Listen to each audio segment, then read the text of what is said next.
ನಿನ್ನೆಯವರೆಗೂ ಇದ್ದಂಥ ಬೆಳವಣಿಗೆ ಬೇರೆ, ನಿನ್ನೆ ಮಧ್ಯಾಹ್ನದ ನಂತರ ಆಗಿರುವಂಥ ಬೆಳವಣಿಗೆ ಬೇರೆ ಈ ಬಿಡದಿ ಟೌನ್ಶಿಪ್ ವಿಚಾರದಲ್ಲಿ. ಮಾನ್ಯ ಮುಖ್ಯಮಂತ್ರಿ ಡಿ ಕೆ ಶಿವಕುಮಾರ್ ಅವರು ನಿನ್ನೆ ಸುದ್ದಿಗೋಷ್ಠಿಯನ್ನು ನಡೆಸಿ ಮಾತನಾಡಿದ ನಂತರ ಈ ಸಂಘರ್ಷ ಬೇರೆ ಸ್ವರೂಪವನ್ನು ಪಡ್ಕೊಳ್ತು.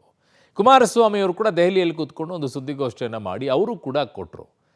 ಒಬ್ಬರು ಏಟು ಎದುರೇಟುಗಳಾಯಿತು. ಆದರೆ ಇದರ ಮಧ್ಯದಲ್ಲಿ ಈಗ ಮಾನ್ಯ ಡಿ ಕೆ ಶಿವಕುಮಾರ್ ಅವರ ಅತ್ಯಾಪ್ತರಲ್ಲಿ ಗುರುತಿಸಿಕೊಂಡಿರುವಂಥವ್ರು, ಹಿಂದೆ ಅವರು ಕುಮಾರಸ್ವಾಮಿ ಅವರ ಅತ್ಯಾಪ್ತರೆ, ಅವರೆಲ್ಲ ಈಗ ಅಖಾಡಕ್ಕೆ ಇಳಿದುಬಿಟ್ಟು ನೇರವಾಗಿ ಹರಿಹಾಯ್ತಾ ಇದ್ದಾರೆ ಕುಮಾರಸ್ವಾಮಿ ಅವರ ಮೇಲೆ.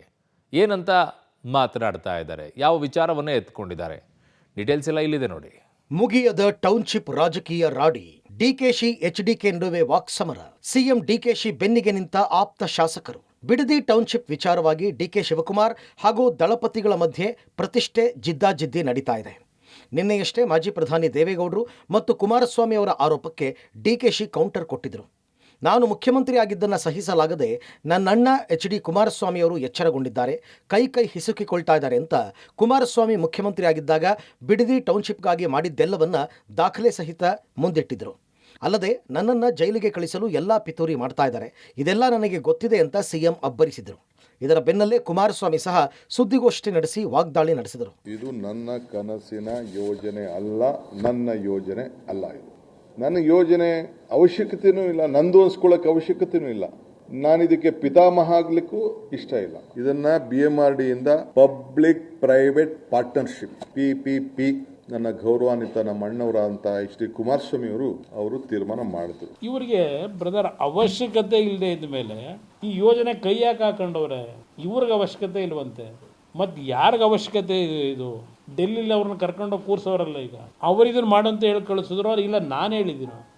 ಜೈಲಲ್ಲಿದ್ದಾಗ ಜನ ಯಾವ ರೀತಿ ಈಚೆ ಬಂದರು, ಯಾವ ರೀತಿ ನನ್ನ ಪರವಾಗಿ ನಿಂತ್ಕೊಂಡ್ರು, ಏನೇನಾಯ್ತು ಅಂತ ಕೂಡ ನಾನು ಕಣ್ಣಲ್ಲಿ ಆ ದೃಶ್ಯಗಳನ್ನು ನಾನು ನೋಡಿದ್ದೇನೆ. ಆ ಜೈಲಿಗೆ ಕಳಿಸಿದಂಥ ಕೇಸು ಕೇವಲ ಎರಡು ವರ್ಷದಲ್ಲೇ ಇರಲಿ, ನೋವು ಅನುಭವಿಸೋ ನಾನು ಆ ಕೋಣೆಯಲ್ಲಿ ಏನು ಅನುಭವಿಸಿದೆ, ನನ್ನ ಕುಟುಂಬ ಅನುಭವಿಸ್ತು, ನನಗೋಸ್ಕರ ನನ್ನ ತಾಯಿಂದಿರು, ಇಡೀ ರಾಜ್ಯದ ನನ್ನ ತಾಯಿಂದಿರು, ಯುವಕರು, ಹಿರಿಯರು ಕಣ್ಣಲ್ಲಿ ನೀರು ಹಾಕಿ ಪ್ರಾರ್ಥನೆ ಮಾಡಿ ನನ್ನನ್ನು ಜೈಲಿಂದ ಕರ್ಕೊಂಡು ಬಂದರು. ಇವತ್ತು ಈ ಸ್ಥಾನದಲ್ಲಿ ಕುಣಿಸಿದವರು ಅದೇ ನನ್ನ ಮತದಾರರು. ಎಲ್ಲೆಲ್ಲಿ ಏನೇನು ನಡೆದಿದೆ ಅಂತ ನಾನು ಇನ್ನೊಂದು ದಿನ ಬೇರೆ ದಿನ ನಾನು ಮಾತಾಡ್ತೇನೆ. ನನ್ನ ಕೆಣಕಕ್ಕೆ ದಯವಿಟ್ಟು ತಾವು ಹೋಗಬೇಡಿ. ಇವತ್ತು ನಮ್ಮ ರಾಜ್ಯದ ಗೌರವಾನ್ವಿತ ಮುಖ್ಯಮಂತ್ರಿಗಳು ವಿಧಾನಸೌಧದ ಮೆಟ್ಟಿಲುಗಳ ಮೇಲೆ ತಲೆಬಾಗಿ ತಲೆ ಇಟ್ಟು ರಾಜ್ಯದ ಜನತೆಗೆ ಸಂದೇಶ ಕೊಟ್ಟಂತ ಒಬ್ಬ ಮುಖ್ಯಮಂತ್ರಿ. ಈ ರಾಜ್ಯದ ಮುಖ್ಯಮಂತ್ರಿ ಆದಂತ ದಿನದಿಂದ ಈ ಅಧಿಕಾರ ಪಡೆದ ನಂತರ ಸ್ವಂತಿಕೆ ಅನ್ನೋದು ಇಲ್ಲ ಅವರಿಗೆ. ವಿಧಾನಸೌಧದ ಮೆಟ್ಟಿಲ ಮೇಲೆ ತಲೆಬಾಗಿ ನಮಸ್ಕಾರ ಮಾಡಿದ್ದು ಅದು ಅವರ ಸ್ವಂತ, ಅವರಲ್ಲಿರ್ತಕ್ಕಂಥ ಗುಣ ಅಲ್ಲ.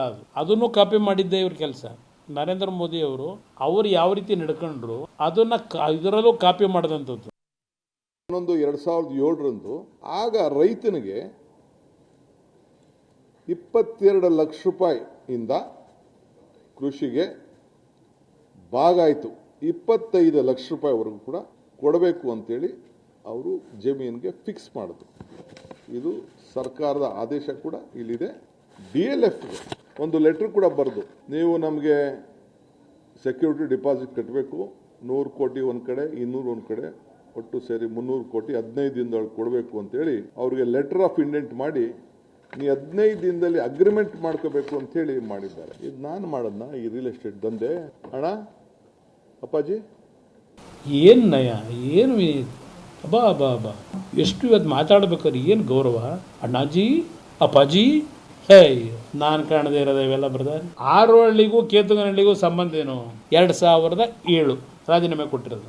DLFದು ಮತ್ತೆ ಮುಂದೆ ಟ್ರಾನ್ಸಾಕ್ಷನ್ ಆಗಿರೋದು ಯಾವತ್ತು? ರಾಜ್ಯಪಾಲರ ಆಡಳಿತ ಇದ್ದಾಗ. ನನಗೆ ಸಂಬಂಧ ಇಲ್ಲದೆ ಇರೋದು. 20 ವರ್ಷದಿಂದ ಏನು ಮಾಡ್ತಾ ಇದ್ರಿ ಮಿಸ್ಟರ್ ಡಿ ಕೆ ಶಿವಕುಮಾರ್? ಇದೀಗ ಸಿಎಂ ಮಾಜಿ ಸಿಎಂ ನಡುವೆ ಸಮರ ಕಣಕ್ಕೆ ಆಪ್ತರು ಇಳಿದಿದ್ದಾರೆ. ಕೇಂದ್ರ ಸಚಿವ ಎಚ್.ಡಿ. ಕುಮಾರಸ್ವಾಮಿ ವಿರುದ್ಧ ಡಿಕೆ ಆಪ್ತೇಷ್ಟರು ಸರಣಿ ವಾಗ್ಬಾಣ ಬಿಡ್ತಾ ಇದ್ದಾರೆ. ಬೆಂಗಳೂರಿನಲ್ಲಿ ಮಾತನಾಡಿದ ಮಾಜಿ ಸಚಿವ ಚೆಲುವರಾಯಸ್ವಾಮಿ, ನಿಮಗೆ 50 ಸೀಟು ಗೆಲ್ಲೋದಕ್ಕೆ ಆಗಲಿಲ್ಲ, ನಾಚಿಕೆ ಆಗಲ್ವಾ ಮಿಸ್ಟರ್ ಕುಮಾರಸ್ವಾಮಿ ಅವರೇ? ಮೈತ್ರಿ ಬಿಟ್ಟು ಹೊರಬಂದು ಸ್ವಾಭಿಮಾನ ತೋರಿಸಿ ಅಂತ ಸವಾಲು ಹಾಕಿದ್ದಾರೆ. ಅಲ್ಲದೆ ಡಿಕೆಶಿ ಸಿಎಂ ಆಗಿರೋದನ್ನು ಸಹಿಸೋದಕ್ಕೆ ಆಗ್ತಿಲ್ಲ, ಅದಕ್ಕೆ ಹೀಗಾಡ್ತಿದ್ದಾರೆ ಅಂತ ಹೇಳಿದರು. ಅವ್ರಿಗೆ ಒಂದು ಪಕ್ಷ ಇದೆ, 136 ಜನ ಅವ್ರ ಜೊತೆಯಲ್ಲಿ ಶಾಸಕರಿದ್ದೀವಿ. ಅವ್ರು ಮಾತಾಡೋ ರೀತಿ 20 ಜನ ಇಲ್ಲ, ನೀವು ಮಾತಾಡ್ತಿರಲ್ರಿ. ಮತ್ತೆ ಯಾವತ್ತಾರು ಈ ರಾಜ್ಯದಲ್ಲಿ 100 ಜನ 50 ಜನನ ದಾಟಕ್ಕಾಗತ್ತೆ ರೀ? ನಿಮಗೆ ದಾಟ್ತೀರೇನ್ರಿ? 3 ಸಾಲ ಹೇಳಿದ್ರಿ, 2018ರಲ್ಲಿ ಹೇಳಿರಿ ನಾನು ಏಕಾಏಕಿ ಬರಲಿಲ್ಲ ಅಂದರೆ ಡಿಸಾಲ್ವ್ ಮಾಡ್ತೀನಿ ಅಂತ.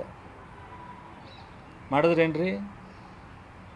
23ರಲ್ಲಿ ಹೇಳಿದ್ರಿ ಪೂರ್ಣ ಸರ್ಕಾರ ಬರದೆ ನಾನು ಯಾರ ಜೊತೆಲೂ ಸರ್ಕಾರ ಮಾಡಲ್ಲ ಅಂತ. ಡಿಸಾಲ್ವ್ ಮಾಡಿದ್ರೇನ್ರಿ? ಡಿ ಕೆ ಶಿವಕುಮಾರನ್ನ ನಾನು ಮುಖ್ಯಮಂತ್ರಿಯಾಗಿ ಒಪ್ಪಿಲ್ಲ ಅಂತ. ಎರಡನೇ ಪದ 70% ಜನ ಅವರನ್ನು ಒಪ್ಪಿಲ್ಲ. ಅಂದರೆ ಇವರು ಸಂವಿಧಾನನೂ ಒಪ್ಪಲ್ಲ ಅಂತ ಇವರು ಇಂಡೈರೆಕ್ಟಾಗಿ ಹೇಳ್ದಂಗಿದೆ. ಡಿ ಕೆ ಶಿವಕುಮಾರು ಇವರಂಗೆ 28 ಜನ 30 ಜನ 35 ಜನ ಗೆದ್ದು ಮುಖ್ಯಮಂತ್ರಿ ಆಗಿಲ್ಲ. ಮಿಸ್ಟರ್ ಕುಮಾರಸ್ವಾಮಿ ಅವರೇ ಸ್ವಲ್ಪ ನಾಲ್ಗೆ ಹಿಡಿತದಲ್ಲಿ ಇಟ್ಕೊಂಡು ಮಾತನಾಡಿ, ಮತ್ತು ಇದು ಅತ್ಯಂತ ಮೂರ್ಖತನದ ಪರಮಾವಧಿ. ನಿಮಗಿಂತ ಮಾತುಗಳನ್ನ ಆಡೋದು ನಮ್ಗೆ ಗೊತ್ತಿದೆ. ನಾನು ಎಷ್ಟೋ ಸರಿ ಹೇಳಿದ್ದೀನಿ, ಯಾವ್ದಾರ ಟಿ ವಿ ಮುಂದೆ ಬನ್ನಿ, ಡಿ ಕೆ ಶಿವಕುಮಾರು ಬೇಡ, ಇನ್ನೊಬ್ಬರು ಬೇಡ, ನಾನು ಒಬ್ಬನೇ ಬರ್ತೀನಿ. ಅಸೆಂಬ್ಲಿಲಿತ್ತು ಅವಕಾಶ ತಪ್ಪೋಗಿದೆ, ಇಬ್ಬರು ನೇರ ಮಾತಾಡೋ ಅಂಥದ್ದು, ಬನ್ನಿ ಅಂತ ಹೇಳಿದ್ದೀನಿ. ಬನ್ನಿ ಮಾತನಾಡೋಣ, ಅಲ್ಲಿ ಏನೇನು ಕೇಳ್ತೀರ ನಾನು ಉತ್ತರ ಕೊಡ್ತೀನಿ. ಅದನ್ನು ಬಿಟ್ಟು ಗೌರವವಾಗಿ ನಡ್ಕೊಳ್ಳಿ, ಸಮಾಜ ನೋಡ್ತಾ ಇದೆ. 120 ಸೀಟು ಗೆದ್ದು ತೋರಿಸ್ತೀನಿ, ಅಲ್ಲಿವರೆಗೂ ನಾನು ಸಾಗಿಲ್ಲ. ಶಾಸಕ ಚೆಲುವರಾಯಸ್ವಾಮಿಗೆ ಕುಮಾರಸ್ವಾಮಿ ತಿರುಗೇಟು ನೀಡಿದ್ದು 20 ವರ್ಷಗಳಿಂದ ಟೀಕೆ ಮಾಡ್ತಾನೆ ಇದ್ದಾರೆ. ನನ್ನ ವಿರುದ್ಧ ವಿಷ ಕಾರ್ತಾ ಇದ್ದಾರೆ. ನೋಡೋಣ, 120 ಸೀಟು ಗೆದ್ದು ತೋರಿಸೋ ದಿನ ಬರುತ್ತೆ. ಅಲ್ಲಿವರೆಗೂ ನಾನೇನು ಸಾಯಲ್ಲ. ನಿಮ್ಮ ಕಾಂಗ್ರೆಸ್ ಪರಿಸ್ಥಿತಿ ಏನಾಗಿದೆ? ನನ್ನದು ಸಣ್ಣ ಪಕ್ಷ, 18 ಸ್ಥಾನ ಗೆದ್ದಿದ್ದೇನೆ. ನಿಮ್ಮ ಸ್ಥಾನ ಎಷ್ಟಿದೆ ನೋಡ್ಕೊಳ್ಳಿ ಅಂತ ತಿರುಗೇಟು ಕೊಟ್ಟಿದ್ದಾರೆ. ನಾವು ಏಕಾಂಗಿಯಾಗಿ ಬರೆದರೆ ಕಳೆದ 20 ವರ್ಷದಿಂದ ಏನು ನನ್ನ ಬಗ್ಗೆ ಟೀಕೆ ಮಾಡ್ತಾರೆ, ಇವರ ನನ್ನ ವಿರುದ್ಧ ಏನು ವಿಷ ಕಾರ್ತಾರೋ ಏನು ಕಾರ್ತಾರೋ ಗೊತ್ತಿಲ್ಲ. ಇಲ್ಲ ಪಾಪ 120 ಸೀಟ್ ಗೆಲ್ಲು ಅಂತ ಹೇಳವ್ರೆ. ನೋಡೋಣ, ಅದನ್ನು ಮುಂದೊಂದು ದಿನ ಇನ್ನೂ ಸಾಯಲ್ಲ, ಸುಲಭವಾಗಿ ಬದುಕಿರ್ತೀನಿ. ಬಹುಶಃ ಕರ್ನಾಟಕ ನಾಡಿನ ಜನತೆ ಅವರೇನು ನನಗೆ ಚಾಲೆಂಜ್ ಮಾಡಿದ್ದಾರೆ, ಆ 120 ಸೀಟ್ ಗೆದ್ದು ತೋರಿಸಿ ಅಂತ ಹೇಳಿ, ತೋರಿಸ್ತಕ್ಕಂಥ ದಿನವೂ ಬರುತ್ತೆ. ನನಗೆ ಆ ವಿಶ್ವಾಸ ಇದೆ. ಇನ್ನು ಡಿಕೆಶಿ ಸಿಎಂ ಅಂತ ಒಪ್ಪಿಕೊಳ್ಳಲ್ಲ ಅಂತ ಕುಮಾರಸ್ವಾಮಿ ಹೇಳಿಕೆಗೆ ಶಾಸಕ ಕದಲೂರು ಉದಯ್ ತಿರುಗೇಟು ನೀಡಿದ್ದಾರೆ. ಜನ ಒಪ್ಪಿ ಸಿಎಂ ಮಾಡಿದ್ದಾರೆ. ನೀವು ಒಪ್ಪಿದ್ರೂ ಒಪ್ಪದೇ ಇದ್ರೂ ಅವರೇ ಸಿಎಂ. ನೀವು ಒಪ್ಪೋದಕ್ಕೆ ಒಪ್ಪದೇ ಇರೋದಕ್ಕೆ ನೀವು ಯಾವ ಊರು ದಾಸಯ್ಯ? ಇವ್ರ ಥರ ಸಿಎಂ ಆಗಿ 5 ಸ್ಟಾರ್ ಹೋಟೆಲ್ನಲ್ಲಿ ಹೋಗಿ ಡಿಕೆಶಿ ಕೊಳ್ತಿಲ್ಲ. ಅಭಿವೃದ್ಧಿಗಾಗಿ ಹಳ್ಳಿ ಸುತ್ತಾ ಇದ್ದಾರೆ. ಸುಮ್ಮನೆ ಭಾವನಾತ್ಮಕ ಕಣ್ಣೀರು ಸುರಿಸೋದಲ್ಲ ಅಂತ ಕಾಲೆಳೆದಿದ್ದಾರೆ. ಇದನ್ನು ಭಾಳಷ್ಟು ಜನ ಹಿಂದೆ ಹೇಳ್ತಿದ್ರು. ಇವತ್ತು ಕುಮಾರಸ್ವಾಮಿ ಅವರು ಅದನ್ನು ಪ್ರೂವ್ ಮಾಡಿದ್ದಾರೆ. ಅಂದರೆ ಒಬ್ಬ ಒಕ್ಕಲಿಗ ಮೇಲ್ ಬರಬಾರ್ದು ಅನ್ನೋದು ಅವ್ರ ಅಜೆಂಡಾ. ಹಂಗಾಗಿ ಈಗ ಅವರು ಅವತ್ತಿಂದ ನಿದ್ದೆ ಮಾಡ್ತಾ ಇಲ್ಲ. ಮುಖ್ಯಮಂತ್ರಿ ಆಗ್ತಾರೆ ಅನ್ನೋದು ಅನೌನ್ಸ್ ಆದಾಗಿಂದ ಅವ್ರಿಗೆ ನಿದ್ದೆ ಬರ್ತಿಲ್ಲ. ನಮ್ಮ ಅಸ್ತಿತ್ವ ಹಳೆ ಮೈಸೂರು ಭಾಗದಲ್ಲಿ ಹೋಗ್ಬಿಡ್ತದೆ ಅನ್ನೋ ಆತಂಕ ಅವ್ರಿಗೆ ಕಾಡ್ತಾ ಇದೆ. ಮುಖ್ಯಮಂತ್ರಿ ಅಂತ ನಾನು ಅರ್ಕೊಳ್ಳಿಲ್ಲ. ಮುಖ್ಯಮಂತ್ರಿ ಹೇಳೋಕೆ ನೀನು ಯಾವ ದಾಸ ಏನಪ್ಪ? ಮುಖ್ಯಮಂತ್ರಿನ ಜನ ಮಾಡೋರೆ, ಜನ ಗೆಲ್ಸವ್ರೆ. Who are you mister Kumaraswamy? ಇವರು ಜಲಸಿನ ಬಿಡಬೇಕು. ಬೇರೆಯವ್ರಿಗೆ ಅವಕಾಶ ಇದೆ, ಅವಕಾಶ ಮಾಡೋದು, ಕೆಲಸ ಮಾಡೋಕ್ಕೆ ಅವಕಾಶ ಕೊಡಿ, ಸಲಹೆ ಕೊಡಲಿ. ಅದು ಬಿಟ್ಬಿಟ್ಟು ಮಾತೆತ್ತಿದ್ರೆ ಅಪವಾದ ವರ್ಷದಂತೆ ಅವ್ರು ಹೀಗೆ ಆಗಿ ಅನ್ನೋದಂತೆ ಏನಿದು ಬೆಳಗ್ಗೆ ಇದ್ರೆ. ಒಟ್ಟಾರೆ ದಿನೇ ಎಚ್ಡಿಕೆ ಡಿಕೆಶಿ ನಡುವಿನ ಬಿಡದಿ ಟೌನ್ಶಿಪ್ ಜಟಾಪಟಿಯಲ್ಲಿ ಆಪ್ತೇಷ್ಟರು ಸಹ ಅಖಾಡಕ್ಕಿಳಿದಿದ್ದಾರೆ. News desk, public TV.